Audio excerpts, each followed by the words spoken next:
పొద్దున్న లేస్తే రకరకాల షాంపూలు వాడుతున్నాం కదన్న. అయితే మొన్నటిదాకా నేను క్లినిక్ పేస్ట్ షాంపూ వాడేటోడిని, అయినా నేను ఎత్తి బాగా ఊసిపోతుంది. కానీ చిన్నప్పుడు మాత్రం మా బాయికాడ ఒకటి కుంకుడుకాయ చెట్టు ఉండేది. స్నానం చేసే ముందు ఆ కుంకుడుకాయలు తీసుకొని దంచి ఒక అర్ధగంట సేపు నానబెట్టి తర్వాత స్నానం చేస్తే మంచిగా గట్టిగా ఉండేది అన్న ఎత్తి. ఒక్క ఎంటుకగిన ఊసిపోయేది చిన్నప్పుడు. కానీ ఈ రోజులల్లో వెంట్రుకలు అయితే ఘోరంగా ఊసిపోతున్నాయి ప్రతి ఒక్కరికి. ఈ కుంకుడుకాయ వల్ల చాలా ఉపయోగం ఉంటుంది, మా అమ్మమ్మ చెప్పింది. స్నానం చేసిన తర్వాత కుంకుడుకాయలతోటి మంచిగా ఎట్లా న్యాచురల్గా ఉంటుంది అంటే ఇట్లా సిల్కీగా తయారవుతుంది, నెత్తిగిన మందంగా వచ్చేది. ఇంకొకటి మనకు చుండ్రిగిన ఉంటే ఏమన్నా పోయేది అన్న.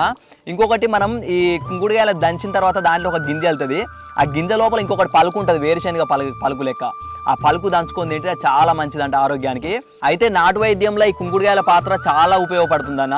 ఇప్పటికి మా అమ్మమ్మ ఎవరైనా తేలుగరిసి ఇంటికి వస్తే ఈ కుంకుడుకాయలని బండ మీద కానీ లేకపోతే సాండ్రాయి మీద కానీ వాటర్ వేసి కొంచెం ఇట్లా రాసిన తర్వాత దాన్ని కొంచెం ఇట్లా గంధం లెక్క వెళ్తుంది. ఆ గంధం తీసి తేలుగరిసిన దగ్గర పెడితే